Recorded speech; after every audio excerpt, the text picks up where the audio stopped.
አዎ መጽሐፍ መደመር መጽሐፍ ታትሞ ለገበያ ቀርቧል። ለገበያ ሲቀርብ የመጀመሪያው መጽሐፍ ኦሮሚያ ክልል ላይ የሶፍ ዑመር ዋሻን ለመገንባት እና ባሌ ማውንቴንን ለማደስ ለመገንባት የሽያጩ ገንዘብ እንዲውል ለኦሮሚያ ክልል ተሰጠ። ለኦሮሚያ ክልል ተሰጠ። ጠቅላይ ሚኒስቴሩ ጋር ምንም አይነት ገንዘብ እንዳይሄድ ሙሉ ለሙሉ የመጽሐፉ ሽያጭ ኦሮሚያን በተመለከተ ለሶፍ ዑመር ዋሻ ማደሻ የተለያዩ እንደ ቱር ድርጅት እንግዲህ እንደነገርኩ ኢትዮጵያ ቱር ኦፕሬሽን የኔ ነው። እንደ ቱር ድርጅት ያንን እዛ ጋር ሶፍ ዑመር ዋሻ ሊታደስ ነው፣ ሶፍ ዑመር ዋሻ እንደ አዲስ ሊገነባ ነው፣ ሆቴል ሊሰራ ነው፣ ቱሪስቶች ማረፊያ ሊሰራላቸው ነው ሲባል ደስተኛ ነኝ። ለዛ ደግሞ አዋጥቻለሁ። መጽሐፉ አይደለም የተሸጠው፣ በመጽሐፉ ስም ሶፍ ዑመር ዋሻ ነው የታደሰበት። አንድ በል ወደ አፋር ክልል ስንመጣ አፋር ክልል መጽሐፉ ሲሰጥ ጠቅላይ ሚኒስትራችን ለአፋር ክልል የሚገባውን ኮታ መጽሐፋቸውን ሲሰጡ ማለት ነው የአሊሚራ አንፍሬ የድሮ ፕሬዝዳንት ናቸው ንጉሳቸው የሳቸው ቤተመንግስት እንዲገነባ በስጦታ ተበረከተ ለአፋር ክልል ማለት ነው።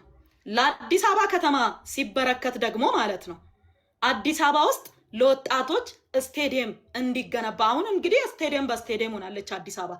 የእሳቸው መጽሐፍ ታትሞ ለሽያጭ በቀረበ ሰዓት ማለት ነው አንድም ስቴዲየም የምናውቃቸው ትልልቆቹ ስቴዲየም እንጂ በየሰፈሩ ስቴዲየም አልነበረ። ለዛ መጽሐፉን ሸጣችሁ ስቴዲየም ገንቡበት ብለው ነው ጠቅላይ ሚኒስቴሩ መጽሐፋቸውን የሰጡት።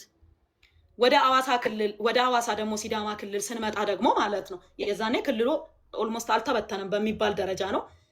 አዋሳ ታቦር ተራራ ላይ ለወጣቶች መዝናኛ እንዲገነባ መጽሐፉ በስጦታ ተበረከተ። መጽሐፉን የገዛ ሰው በጠቅላላ አዲስ አበባ ላይ ከገዛ ስቴዲየም አስገንብቷል። አፋር ላይ ከገዛ የአሊሚራ አንፍሬን ቤተመንግስት ገንብቷል። ኦሮሚያ ላይ ከገዛ ሶፍ ዑመር ዋሻን አድሷል።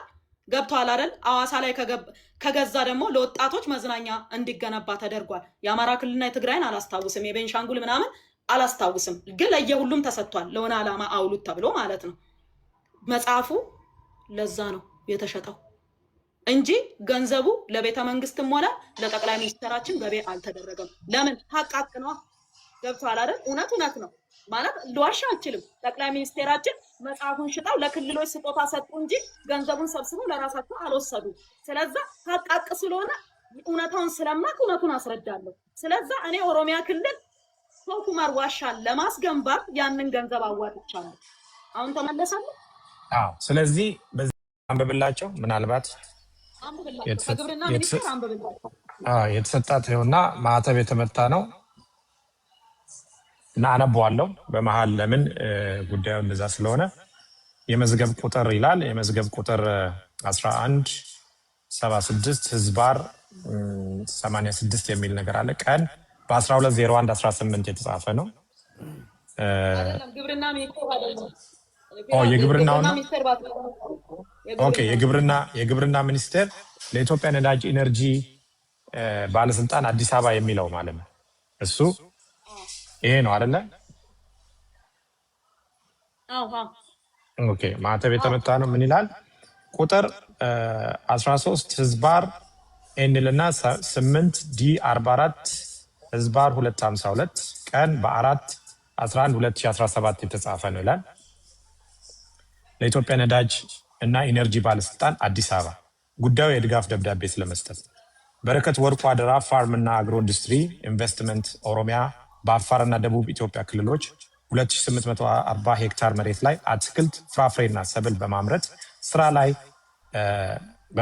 ላይ በመሰማራት ለሀገር ውስጥና ለውጭ ገበያ ምርት ለሚያቀርቡ ላኪዎች እያቀረበና ለበርካታ ዜጎች የስራ ዕድል እየፈጠሩ ሀገራዊ ግዴታቸውንም እየተወጡ ያሉ ባለሀብት ሲሆን በማምረት ሂደት የነዳጅ እጥረት እየገጠማቸው መሆኑን በቁጥር 064 ህዝባር 16 በቀን 03/11/2017 ዓ.ም በተጻፈ ደብዳቤ ጠቅሰው ለማህበሩ እያካሄዱ ያለውን የልማት ተሳትፎ መስሪያ ቤታችንን የድጋፍ ደብዳቤ እንዲጻፍላቸው ጠይቀዋል።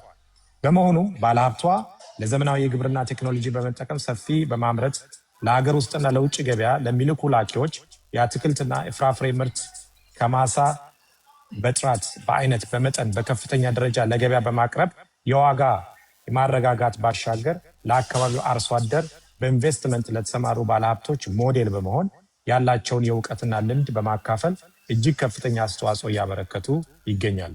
ስለሆነም ባለሀብቷ የሚያጋጥማቸውን የነዳጅ እጥረት ቢፈታላቸው ለዘርፉ መሻሻል ከፍተኛ አስተዋጽኦ እንደሚያበረክቱ የታመነበት በመሆኑ በእናንተ በኩል አስፈላጊውን የድጋፍና ትብብር እንዳይለያቸው እየጠየቅን ይህንን የድጋፍ ደብዳቤ የጻፍንላቸው መሆኑን እንገልጻለን ይልና ከሰላምታ ጋር ሶፊያ ካሳ ዶክተር የኢንቨስትመንት ዘርፍ ሚኒስትር